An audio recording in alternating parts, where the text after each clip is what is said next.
71%. That's how many people said they never heard of Minnesota's Democratic Governor Tim Walz, and I conducted just before he joined the Democratic ticket. Walz joined Kamala Harris on a whirlwind swing state campaign blitz this week. But what should Americans know as the Minnesota governor introduces himself to the nation? To answer that, we're asking his governing partner, Minnesota Lieutenant Governor Peggy Flanagan. She joins us now. Lieutenant Governor Flanagan, good morning to you. So good to see you. I loved this detail from a Mother Jones piece titled "How Paul Wellstone Helped Give Us Tim Walz." Quote, "The instructors were mostly young politicos with campaign experience. Peggy Flanagan, a 25-year-old veteran of the Wellstone campaign and a Native American organizer who had the previous year won a Minneapolis school board seat."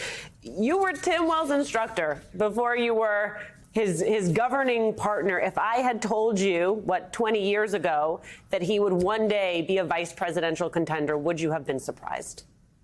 I probably wouldn't have been surprised because he really embodied all of the things that we love so much about Senator Wellstone, that he was authentic and connected to people and just, knew who he was.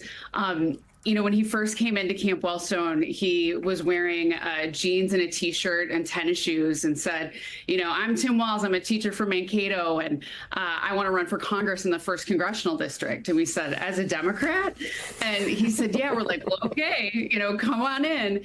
And I watched that weekend as he just was so ready for this moment to serve his community, and have felt so fortunate to be on this journey with him for almost the last 20 years. And I think one of the things, he's a teacher. One of the things about being a good teacher is that you're also a good learner. And that's something that I saw that weekend, and that I have continued to see as he has met with folks and worked with people like myself who have life experiences that are different from his own, and been opened and learned from them and figured out how to bring folks together across lines of difference. I'm a Tim Walz super fan, but it's really fun to see my buddy right on the campaign trail and having a lot of fun with the vice president. He knows how to partner with a woman of color, and I'm just over the moon to see what they're going to be able to do together. Lieutenant Governor Flanagan, in the aftermath of Governor Walz being selected as Vice President Harris's running mate, there were all of these folks, and not just folks in the Republican Party apparatus. There were some Democrats who said, "Oh, I don't know, his record as governor might be problematic." But the record as governor, as I understand it, is ensuring girls at school have the health care items that they need in terms of tampons or pads. It means children being able to eat lunch for free and not have to worry about how to pay for it. It means women being able to make the decisions about their own bodies. Like, I didn't know that this was radical. How has it been just the way your record is you and Governor Walz's record as governing partners is being talked about in a way in which that somehow, healthy kids at school is not something that people want all across the country? Right. I mean, well, as a kid who grew up in free and reduced price lunch, I can tell you just how incredibly important that policy is. And, we've been very clear that we wanted to make Minnesota the best state in the country to raise a family. And we've been solidly grounded in making sure that, middle class families have opportunity. The way you do that is to pass policies that improve people's lives, like, as you said, making sure kids have breakfast and lunch at school so they have full bellies so that they can learn, ensuring that we have passed, following the model of the Biden-Harris administration, a child tax credit that will help lower child poverty by 1/3 in our state, investments in education, the largest infrastructure bill ever signed into law, the largest tax cut for middle-class families in the history of the state. All these things, right, add up to opportunity. And I think, as the governor said, oh no, we're doing things to make sure that people can make it. That's what governing should be all about, is listening directly to the experiences in people's lives and then doing something about it. Nobody should be surprised that this is what we did with our time in office, because this is what we heard from folks all across Minnesota about, what they needed in order to thrive in their community. So, Lieutenant Governor, I remember when I was in your position, I used to drive around with my Bible in the car, because you never know. Right, you just never know when you need to pull it out and take that oath of office. That's. Here I am. I thought you were proselytizing, Michael. I didn't realize you needed it for a swearing in. Exactly. I'm like, oh, you never know when you got to praise Lieutenant Governor. I was like, yes. LG, you got to be prepared, right? That's right. That's what makes us good number twos. We're always prepared. And you yourself are in a unique position, potentially becoming an historic figure, not just for your state, but for the country. Should this election play out as many hope, and the good governor is moved to Washington, you, Madam Lieutenant Governor, will become the first highest-ranking Native American woman elected to an executive office. You are a member of the White Earth Band of Ojibwe, and that speaks volumes about, on so many levels, how this country continues to recognize its future and its history at the same time. Give me some of your thoughts as you look at having worked and governed with the governor, but now potentially stepping into that mantle of leadership in your own right. Well, Michael, I'm so glad you asked that question, because right, the number one job of seconds in command is to be ready. And oftentimes it's because there's some tragic event where you have to step in. In this instance, it would be a joyful occurrence. The governor is still the governor, and we have 85 days, right, to make sure that Kamala Harris and Tim Walz are elected president and vice president. But as soon as you accept that place on the ticket, you say, I'm ready. And I'm ready for whatever the future holds, because that is your role.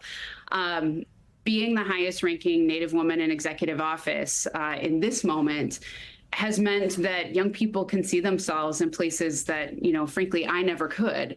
And the reality for my daughter, who's 11, is that Auntie Deb is the Secretary of the Interior. Auntie Sharice is in Congress. Mom is the lieutenant governor.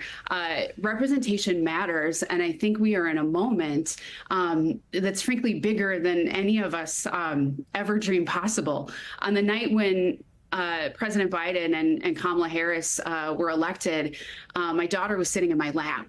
And as the vice president was walking across the stage in her white suit, my daughter turned her head up to me and she said, "Mommy, she looks like me." I mean, that is the power of this moment. It's also the power of the legacy of President Biden of creating a space for a woman of color to lead, and she is ready. She is ready to be the president of the United States. And Tim Walz recognizing that too, that the voice of a Native American woman, a suburban mom, a nonprofit leader, that was a voice that was necessary to be at the table. So we are in a moment, and I am just honored and humbled to be a part of it. I'm the chair of the Democratic Lieutenant Governors Association. We have a deep bench, the most diverse group of elected officials in the country who are ready to go. And I can't wait to see what's next for all of us. It's a hopeful time. Lieutenant Governor, there was a big endorsement that came in for the Harris-Walz team, and that came from George Floyd's brother. I want you to listen to a little bit. I'm going to read you a little bit of what he said. At first, speaking about Walz here, he was just a regular governor, just looking like a politician. Then he stood up and he put Keith Ellison in place as the prosecutor, and that showed a lot of people he was not playing. He was serious. If it wasn't for Governor Walz, we would not be able to walk around and say that we got some accountability. No secret to you that Donald Trump is going to focus on this period of crisis inside Minnesota, try to rewrite history. As the person who was standing by Governor Walz' side as he made his way through this as a governing crisis, what did you witness? What do you want us to know about how that was handled? I witnessed, first of all, it was a tremendous trauma for our entire community. You watched our hearts be ripped right out of our chests with the murder of George Floyd, and we are all still healing from it. I watched a governor who is compassionate and thoughtful step up and bring people together at a time when we felt incredibly fractured. I watched him just step up to the moment. And I've seen that over and over again in his leadership. And I find it interesting, and I say that in the most Minnesotan way possible, that Donald Trump is, trying to critique at all the governor's response when, frankly, he on tape, right, praised the governor for his Governor Tim Walz in that moment. And, at the same time that was all happening, Donald Trump was calling for the police to shoot at protesters. You couldn't have sort of more of a contrast there. And as far as I know, the only person who caused a riot, who's running for the highest or second highest office in the land, is Donald Trump with January 6th. So I just watched Tim Walz and his big heart on full display. And I think that's probably what the rest of the country saw, too.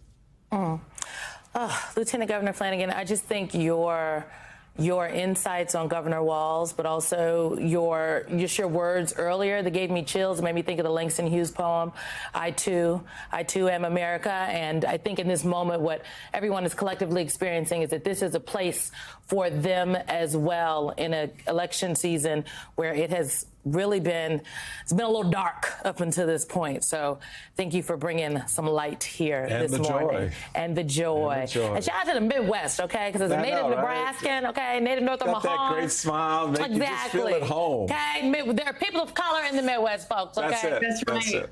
We're everywhere, y'all. We're everywhere, y'all. Minnesota Lieutenant Governor Peggy Flanagan. Okay, right. Thank you so much.